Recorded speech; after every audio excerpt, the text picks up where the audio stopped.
Truth Consultech, synergizing transformation. Hi, this is Shirish Kulkarni, founder and CEO of Throat Consultech, and in this initiative called as HATKE, we've been talking to a couple of individuals who have pretty differentiated thought process, the way that they have lived their life, the way that they are shaping their own lives, shaping others' lives, leading from the front, being individuals who are, as you look at them, that aroma and that the freshness comes in. So we have a great honors to have Dr. Rupa Vasudevan with us. Great Rupaji, thanks for being on this platform. Namaskar. Wonderful to be here, Shirishji. Thank you so much for inviting me to HATKE. Really HATKE series of interviews, and I caught up some real good interviews. It's so profound and there's so much to take away from these interviews. Excellent. Thank you so much for having me. Right. So it's actually, if we look at the kind of profile that you have, been PhD and MPhil on digital marketing in the years where Facebook was also not that prominent, having 20 years that you spent, which is your passion, that's the education, and started a couple of maybe 3-4 universities. I think that's amazing, and being a founder and a chancellor of Best Innovation University. Yes. It is remarkable. I think it's a great journey. We would definitely like to know more, and I would like to twist it and ask this question, humble question, very innocent question. How did you get to start nothing but not a nursery, not a small school, but universities? Come on. Yes. No, it always started small. It started with schools, then it developed into institutions, and this itch was always there since my childhood, because I always felt that whenever I asked questions to my teachers, or when I was trying to be curious, or when I wanted to put forth a view in a school, I was told that this is how it is. You cannot inquire beyond this. And my journey started from there, that why are we being stopped to inquire, to be more curious? And I would come back home and complain about this to my mother, and she said, one day you become a teacher, because I belong to a family of really learned people. And she said, one day you become a teacher and you will change this trend for everyone. I think that was the seed that got into me. And I think we all have to be conscious and aware of our roles and responsibilities as a citizen of this country, as educationists, as influencers, and give back to the society. So I think I am here to infuse the qualities in youth that I didn't see in my childhood. Back then there was a way more connect with the community than the children have now. I mean, past 10 years, 20 years, I think after the social media, things have changed drastically for these children. Saying happy birthdays also are on social media, saying hello, how are you, good morning is on social media and WhatsApp. So back in our times, we had community living, we had community outreach. So that's why we were saved. So today, because that is absent, and today because it's important to make a difference, I think a university was a great platform of all the institutions that I set up. It is an umbrella which encompasses right from graduation to post-graduation to PhD education. And this has been a dream come true. As Swami Vivekananda ji says, being a citizen of this country, it is our responsibility to build a nation of pride. And I am contributing my level best to contribute to education, to knowledge, to skill sets. I think it's a great opportunity I have, and it's all grace of few of my mentors and my family, because of which I'm able to do what I am.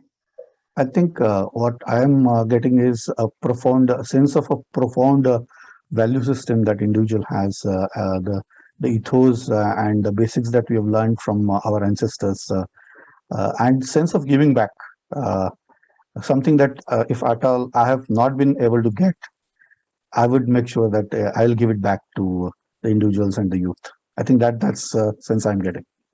There were four things that were told to me when I was a child, and we were always nudged as a family to look out for more, And when we used to narrate stories from Mahabharata, from Ramayana, learn classical music or show some Bharatnatyam moves, elders used to appreciate these things so much. And that's where all this started. I was always told there are four things that we need to remember. Focus on knowledge. A typical Tamil Brahmin family always says this. So I'm a Tamil IAS. I say focus on knowledge. That is the first. Mm. Second is reach out to the people who need knowledge. Then, very, very important, have a strong character. And with the strong character, have a wonderful strength of mind. Don't get wavered by the things that are happening around you. Focus, focus, focus, and go behind that. Last but not the least, act responsibly. So these were the values, maybe very simple to hear, but very, very difficult to execute in daily lives. So yeah, I think this is how it was, and that's what made me what I am today. Excellent. I think having values and system and being connected to the roots, it's really amazing, and it is where it is actually reflecting the character, as you rightly pointed out. Thank you so much. But a question, as you are heading so many institutes, I think you are also a co-chairperson of best group of institutions, and Ji. being on so many boards and taking such a responsibility, do you find, and this is a question that I'm trying to get to a practical view of how this principle get twisted, right? So do you find that kind of a strong, profound background that helps you to further steer it as a value system down your institutions as a head or in the leadership position? Mm. See, as I said, we are educationists. Like I have been in education from as long as I remember, teaching English to maybe little children, to talking about business and talking about organizational behavior and other management subjects to the postgraduate students, to even catering to children with special needs. I have been there and I have interacted with everyone. I think my profound experiences and sense of self comes from my dialogues. And as influencers, as social leaders, as citizens of this country, we have a huge responsibility to channelize this generation of young individuals who are far ahead in terms of technology. Mhm. And their creativity and their expression is at a different level altogether. So we have to arm them with other aspects, the other skills, which is to do with courage, because they get jittery and get into this new word called depression very soon. Mm. So we as influencers have to arm them with courage, with humility, with wisdom, with values. I think these are the things that we have to give back to the society, and that's really the foundation of the Bharatiya Engineering, Science and Technology Innovation University, value-based education. And we have tied up with a lot of these other organizations where you also see me on board, like, for example, Disha Bharat. Disha Bharat is where I am a trustee also. Disha Bharat has been working on value education for the past 25 years with students. There are three things that they drive across. One, know yourself, know your country, and know your culture. This is when the youth will really contribute to the economic or the social value of our country. And it is very important to drive across these things. Know yourself, know your country, and know your culture, no matter which subject you're learning with an institution. So we're doing tremendous work there and in that space. And other than that, I am one of the 10 academicians of the Karnataka State Higher Education Council. So we're doing a lot of work there as well to implement the National Education Policy of 2020 by Dr. Kasturi Ranganji. And the institutions of best group do have a PU college as well. And what we try to drive across to our students is build sustainable livelihoods. There is a lot of agriculture, farming, giving back to the society, mindful volunteering, and the willingness, the curiosity, the inquiry aspect. So we have built an institution based on these values, and I think all said and done, we have to all act collectively. It is not only the institutions that need to act. Best Innovation University is doing a lot of work to give back to the farmers and to the society and communities living around the university itself. And we have a lot of constraints. There's no doubt about it. There's diversity constraints, technological constraints, social constraints, political constraints. But that's still the implementation of a lot of things that we want to do also. But I think together with my students, my team, our co-founder, our mentors, together we're making it possible at the institutions, and it's doing really well, being a relatively new university. Wonderful. I believe when I look back and we are coming to the area of innovation, and innovation as a name itself is they're part of your university, the best Yes, innovation we are university. an innovation university. Right. So Yes. is the focus on allied kind of engineering, application of engineering, or is it more towards agriculture or adjacencies or digital? With all these are tenets which are definitely happening. So where does innovation focus for the university as such, or for the education as such in the whole journey? You know what I have always felt? I've never believed in standardization. I have never believed in evaluation and same pattern assessments for all children. Because in my interactions with all the type of students that I have met, there's one thing which is very clear: one size doesn't fit all. So it's not far off, Shirish, that in times to come, a student from any college, a student from any university, irrespective of the location, he will get a degree from his home university. And where he can take maximum courses, he can learn at his own pace, resulting in a balance of economics of good education. And what is higher education? Higher education, I've always felt, is less and less about exams, about classes or grades.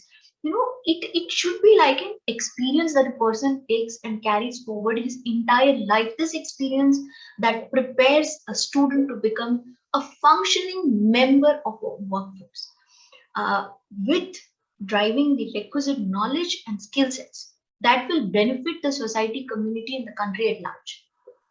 Now, how do we do this? We do this through innovation, through experiential learning, through doing, making.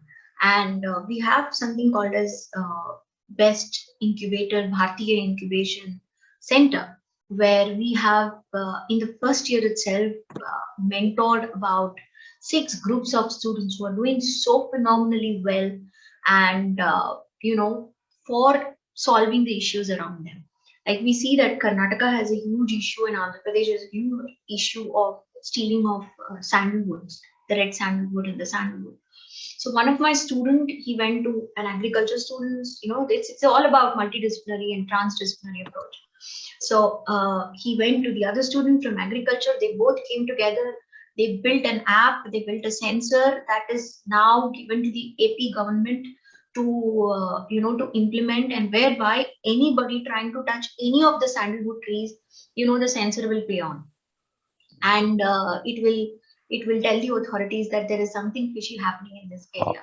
So yeah, and this is one. The other one is, there's this girl who is in her 4th year of agriculture, and she's trying to correlate the effect of music on growth and cultivation of crops, and the effect of music on milking of a cow. So yeah, yeah, long back, in our Amazing. Vriksha Ayurveda, it was there. In Vriksha Ayurveda, it is mentioned that the neurons of our brain work with the rhythm and the of the music. It's amazing. Yeah, and there is a huge correlation with everything around us and music. So she's doing an amazing work on finding out how by playing music in a goshala, the cows milk more, and why they do that. So there's so much that happens in terms of innovation. I think we would like to be, equipping our children with the right knowledge and skill sets, and really tell them, that this is 4 years of study you need to complete. These are your learning outcomes. They are important, but there's so much around us that we need to really work on and help solve so many issues that are around us. So yeah, this is the concept of the university experiential. Wonderful. I think it's marvelous where the innovation as a lever is getting used for bringing out some things not may not be actually leading from the front for technology, but due to the adjacencies that you have, the relevance of the ecosystem that you have, where the specific problem has to be addressed. I believe that's really Yeah, very true. amazing. Knowledge Hmm? intensive and technology driven. That's how it Right. is. Amazing. So now a question that I'm getting is, you were ahead of Facebook when you did your PhD MPhil. So do you find yourself thinking ahead of the lot, and people following it, or you think too fast and others take time to really catch up with you? That's a very tricky question, seriously. Very tricky question. No, I wouldn't say that, but I think somewhere, as I said, and I also make these remarks in the education scenario much before the national education policy was also in place, where they speak about accessibility, they speak about learn at your own pace, they speak about standardization, they speak about multidisciplinary, transdisciplinary approach. I used to, in forums where this was just not acceptable to many other academicians, I have made remarks where I've said that one size cannot fit all, and you cannot have 50, 60, 100 students judged and evaluated on same parameters. Each one has a way of thinking, way of creativity, and that has to be nurtured, and we cannot impose our curricula on the students. I think those days I said that, and now it's becoming a reality. So somewhere, yes, I think what I visualize does somewhere manifest into reality. So Right, right. I think you said it very loud and clear. We're thinking out of the box, and that's where it's about hatke, the individuality being I hatke, know. right? Being always who is somebody who is going to question the status quo, not align in a row. There are Yeah. ducks going in a row, so if you go in a row, then it just is run of the mill. There is somebody who is required, and that's where I was coming to the aspect of, I will not accept the standardization, which is pretty controversial. I will Yeah. not accept the evaluation. I will not fit everybody in the same box. And that's where if these kind of dimensions of innovation are put in place at the leadership level of the institutions, I believe that is something that is going to be the future which is required for the Shirish, generation to another come. very important aspect that, the world is moving away from standardization now. The world, I mean, you are Mm, a management guru, you know about it. They're moving towards short-term, industry-specific skilling and development programs. wonderful. At Best IU, we do a lot of these. We call it additional diploma because I have to follow some norms of the Understand. statutory body. So, bachelor's is 3 years, 4 years, what I do. But Mhm. along with that, we give them add-on diplomas, which is of their interest. And I believe very strongly the workplace right now, the workplace of the future is changing. They are leaving the age-old education system far behind. A certificate from a prestigious university, a pedigree, could very well be a negligible value in the job market. The gig economy, which we all know about, it's expected to take over job scenarios, and in such a way that you don't need a master's degree, but you need skills, you need the willingness to work anytime for anyone and from anywhere. I think that is the future that we are seeing, and that's what we've got to make our youth ready for in institutions. Skills, and skills. That is the mantra. Wow. And I'm sure that it is actually, I was going to come to this question about impact of digital on education as far as the Yes. remote learning is concerned, and maybe a context of pandemic might have helped this move Hmm. faster. But I believe your in fact answer itself is authenticating that it is already in the DNA of your thought process and also institute, that it is anywhere from anywhere to anything. And I believe that is the value system and object oriented training that you have, where it is all outcome based, right? Yes. All outcome based. And in digital technology also, 10 years ago, we were all toying with the idea about moving from a certain moving from traditional learning into flipped class, and Hmm. we had also, we had started toying the idea of LMS and all that. But what I saw was, LMS was misconstrued very greatly in many institutions. The learning management system comprised of a library of video lectures and ebooks that were converted into PDF files, and that was dumped onto the student. But it is not about using the digital technologies for teaching learning. It's rather approaching it with a very critical pedagogical perspective. It is about creating a digital content for the students to learn, and that creating that space, as valuable sites, as basic framework of information and knowledge and exchange of ideas. It is the use of audios, it's the use of visuals to help make teaching, to help make learning and research, for the students more enjoyable and meaningful. Wonderful. And what happened was that, even when Corona hit us hard, I saw that many of the faculties, not only in our many institutions, maybe they used to just make a PPT or make a PDF of all the content available online and dump it on the students. This is digital. It is not digital. That is just not digital. It is looking at it with a very critical pedagogical perspective. It needs to be enjoyable. It has to engage the student. It has to be interactive. It has to be with a lot of quiz, stories, audios, visuals. We did that at our university, and I think blended learning worked for us remarkably. And because the students were used to the LMS since the first day, it just was a seamless transition for us. Yeah, I see where this impact of digital media, multimedia, coming right from 20 years old thought process to right now, all the social platforms which are entertaining. If you see the games also, they are Yes. encouraging, benefiting, and engaging. And if you make your education like that, because rather than resisting it, that no, the students should not play the game, I would make education as a game. Yes, true. I- And if you see these campaigns also, many people tell me, "Are social media? What social media? It's a curse." Students are always on social media. It's all about being very innovative with that social media also. You can use it in your teaching. You can campaign so many social causes on social media. I mean, back in my time or my parents' time, or any all of us, we were couch, social leaders from the couch. We used to see the news, talk, and finish. But Ataka say there's so much that is happening in Facebook and Instagram. People can instantly, with just one click, be a part of a campaign. yeah.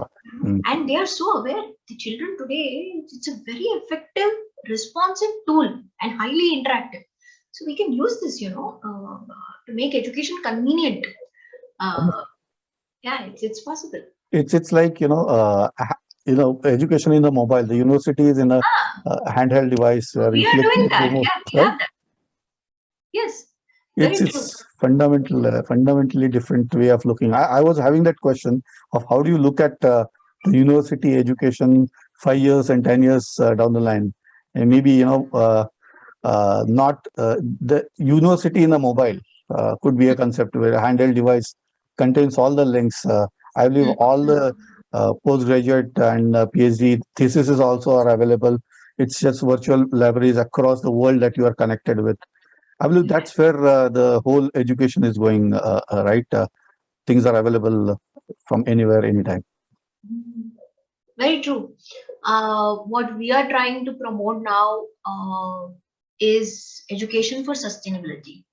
We call it EFS. There's a lot of aspects that we've brought in through our initiative called Circle.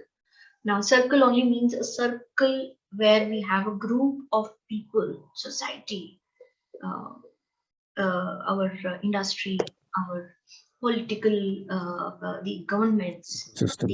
all of them together, where we say education is about, in and for developing knowledge, developing skill sets that contributes to change. And what kind of change are we looking at? So, the curriculum and pedagogy of our institutions, they should develop a deep sense of respect among our students, for fundamental duties that they have as the citizen of this country and the constitutional values. Now, bonding with one's country itself, with the indigenous knowledge systems, that itself brings in a lot of pride in a student and makes him want to do more to give back to the society. In fact, the circle that I was speaking to you about, the full form for circle is Center for Innovation, Research, Conservation, Life Skills, and Entrepreneurship. Wow. So this is what circle is all about. And when I say Amazing. conservation, we have some serious conservational campaigns that are there at the university. First being conservation of indigenous knowledge systems, our traditional knowledge systems of agriculture, of wellness, of Ayurveda, of yoga, of everything that compasses Indic knowledge. And we have a great partner in that. We have the Indic Academy, which is a huge academy where also I'm associated with very closely. They are helping us steer forward this thought process of Indic knowledge systems. The second and the very most important is Earth. We are losing our climate, our waters, our soil by the day. Now, how do I sensitize my students towards contributing to be a crusader for the environment? So this is a second conservation initiative that we have. And last but not the least, where I'm quite passionate about, is culinary. Now, we had these ancient vessels, we have these recipes which can beat any corona, you see, but we have transformed into a more westernized version of ourselves with steel ka bartan and this. And we are trying to find out ki olden days vessels, the erstwhile vessels that we used to use, erstwhile recipes that we used to use. How come those people are still so strong? We see our grandmothers walking around like, like 40-year-olds. But we ourselves are saying, "Arey, apne ko ye hai, wo hai." It's because of the food habits, the diet, the nutrition that they had, which we don't have.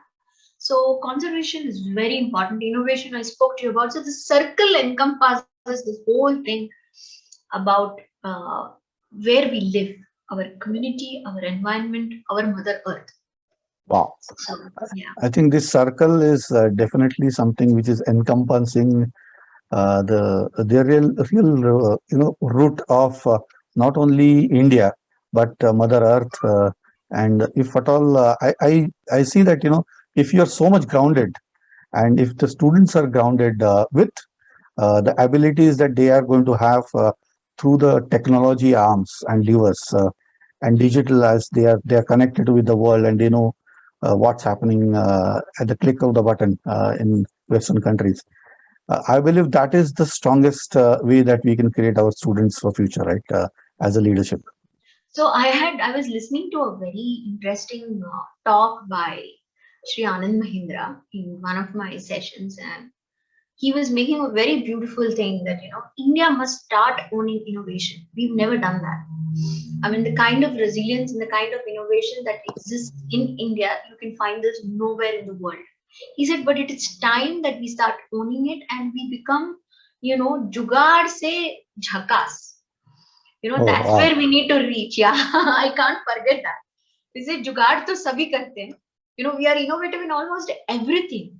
But, there's an urgent need for an action to develop workable models around the incubators, around our innovation, where universities will play a very, very important role. And students will become larger part of the wealth creation. And we as influencers have to sharpen and technically develop their entrepreneurial skills. That's where we will see really this jugaad becoming jhakas. Wonderful. Nicely put, I believe. Let's move on to another role that you've been playing in your life is in investor. And where does that phase come, and how do you exercise being investors as individual who is influencing, so grounded, so fundamentally strong, and still delving into something which is financially important. Yes.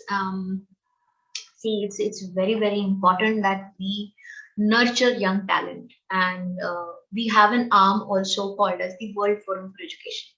Now, this World Forum for Education is everything exactly opposite of what Best IO would be doing as a university, because university somewhere has a broad drawn framework. We have to follow the framework. World Forum for Education is an arm which is beyond that framework, which only acknowledges the knowledge, the skill sets coming from any innovator, coming from any resource person, student, older gentleman, literate, illiterate, without the formal walls of education, where we know that any such concept or idea needs a platform for showcase, for credit, and for scale up. So we invite a lot of these concepts once a year in our conferences and other places where we have our network, and we ensure that we get the right people on board to mentor such concepts and ensure that these concepts get a great platform for showcase, and also are able to scale and mobilize funds for themselves. So this is where that investor aspect comes in, and there's an initiative we have started, and especially women entrepreneurs. Okay. We are promoting them a lot. Yes. Excellent. Actually, moving to another area of your passion is about the farming, the agriculture, and that's where your new focus and new venture Yes. is going. Where it is matter of again a complex subject like supply chain, going back to the value addition to and make sure that the movement of not only white revolution, but I believe I heard it as a revenue revolution. So maybe you can enlighten with your thoughts about all these aspects which are pretty new. Hearing them and hearing from you would be interesting. Thank you, Suji. See, we are a country of 8,50,000 villages. Our primarily the primary sector that we have, which is contributing to the GDP, is agriculture. We have about 72% of our total population doing farming and cultivating food for us. Food is the future, and I think it's extremely important to understand our roles and responsibilities in the changing world, and in the near future is going to be related to what we eat, food, and healthy food.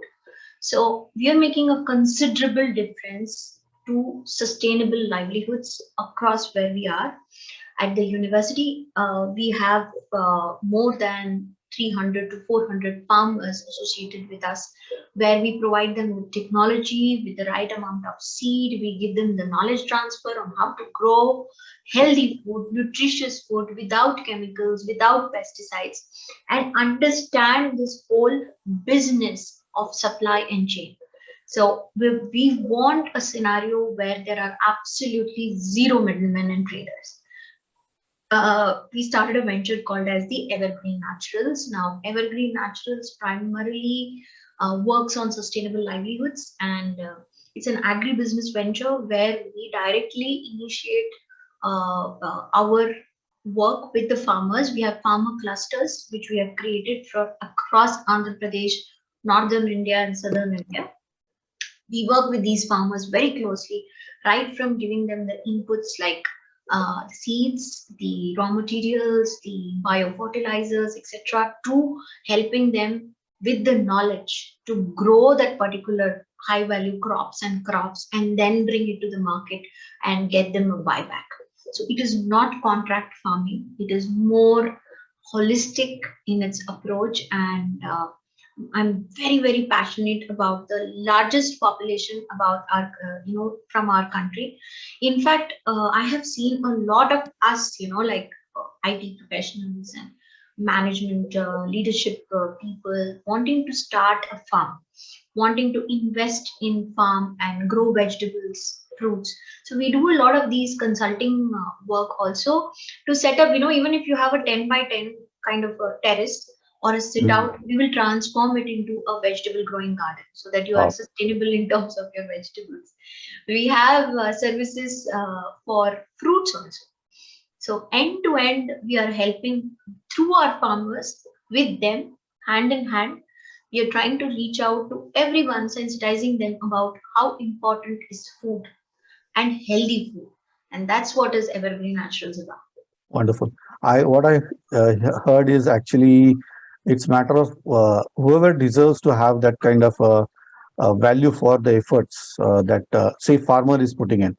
Why should anybody else have that share and basically cutting off all the middlemen and that money in the form of revenue? I think that is the intended meaning of revenue revolution is that revenue has to go to the right person who is putting the efforts in.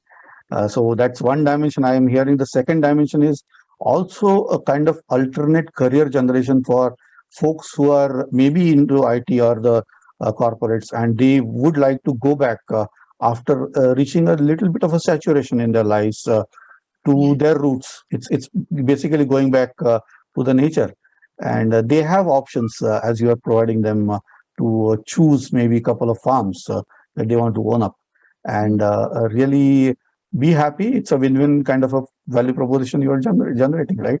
Yes, in fact, if you've heard last year's speech of our Prime Minister Shri Narendra Modi ji, in his 1 hour 26-minute speech, he spoke about three very important aspects. One, self-reliant Bharata, Atmanirbhar Bharat. Second, vocal for local. Vocal for local is we should all, in our ways and means possible, encourage local produce, local products, local things that our local people are making for us. And make in India to make for the world, which is basically entrepreneurship. So I think India will most certainly achieve this because we have that zeal and resilience, for any challenges that come our way. So I think all much more than all of this is also the fact that I have seen the children, the second generation of the farming community, does not want to get into farming because they don't look at it as a lucrative career for them, as a great business for them. So they go back to cities and they leave their lands empty, barren, without growing anything there, and they join very meager jobs. Mm. Now, what can we do as educators? What can we do as influencers to create that environment where the next generation feels, no, no, this has potential. There is potential in agriculture, and I would like to continue with what my forefathers had started. I will not leave my land barren. I will grow. This is where that knowledge transfer, this is where the training, this is where the skill development from institutions such as ours, it contributes a lot socially, economically. I think it is amazing to really see institutions, somebody who is deep into education mattering for societal dimension as well as it is aspect of job creation, a reversal of trend in which you will see that the farmers are living and a kind of exodus towards the city, and Right. city eventually generating issues of population and pollution and aspect where they're crowded. Moving on, I believe coming to a question that I have now been there, done that, so much of achievement, and I was reading the bio, the CV for you, and so much have been achieved. So, Rupaji, is there something that you know, yeah, as you wake up in the morning, that you find that I have to do this, I have to achieve this. This is not done. Is that something that triggers you and keeps you moving? Yeah, there's so many things that keeps me awake because this is only the beginning, and it's so important. It's such a huge responsibility for me as an educationist, in influencing uh, to this fact that how do we contribute to a cause? How do we contribute to our young citizens? How do we influence their attitudes, their emotions, their knowledge, their behavior, in such a way that it triggers in them the pride from where they belong, the pride about the fact that they are a part of this rich culturally with heritage, archaeologically, this rich country where gods themselves lived, is what they say, which has given birth to such great philosophers, sages who have changed the course of the world. So, how do I orient them about their nation, about the environment, about the culture, about our heritage? And every day I wake up with this thought and I come up with ideas on how we can do this to steer forward the youth into knowing about themselves is basically knowing about their country and their culture. So how can I contribute to this? And this is what I wake up thinking every day. Wonderful. Have you ever thought, again, this is on a lighter note, but you should have multiple of Rupajis around so that you have a fleet of them. I would not call it proxy, but no, there should be thousands of people, individuals who are thinking like you, and that will create a momentum further. I don't think so. It is too painful to have so many Rupajis around. So ask my husband, he would say this better. All right, all right. So no 1,000 needed, but yes, let's do our best to contribute to what we can.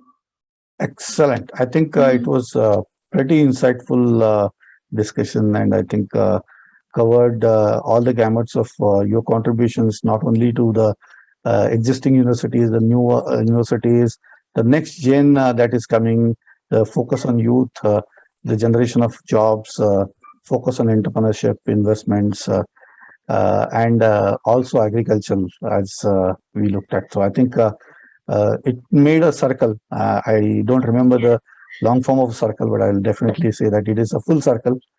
So it was amazing to talk to you, Rupaji. Shirish ji, likewise, it was amazing, and the work you're doing is amazing because, as I said, I have always understood, the sense of self that you call, the real version of self, and through the profound experiences and my dialogues with individuals such as you, and a lot comes out of it, and a lot of work happens revolving around the dialogues. So thank you so much for having me here. HATKE is a wonderful platform that you have created, and I could learn a lesson or two yesterday while I was traveling, and I heard some phenomenal interviews of Ravi Pandit ji, Mal Shekhar ji, and Anil Sahasrabudhe ji. So you're doing great work, Shirish. Keep up your good work. You're one of the crusaders we need for this country and to make India proud. Thank you so much. I believe so many kind words. It is a humble effort to reflect back, to play that mirror role, and tenets of individual attributes of individual who have done phenomenal work are thinking differently and seeing a future in a perspective that matters not only for them but for the others. I'm sure that these interactions. This is 138th interaction and would definitely reflect on a larger individuals, community of individuals who are actually looking up. They want to have that kind of sense of somebody showing them a light at the end of the tunnel. And I believe this interaction would definitely guide them. There is a sense of followership where people think that if he or she is able to think and do it differently, HATKE, I can also think. Yes, of course. Wonderful. Great, right? Great thought. So with that, I would say all our best wishes for your ventures. Thank you so let much. best be in reality, best and best as an innovation university, and also a wish that whatever jugaad you are doing, let them all be converted into a jackass as a result. hats off to you and best wishes to you. Thank you. Namaskar ji. Thank you Thank you. so much. Thank you. Wonderful to have you. Thank you.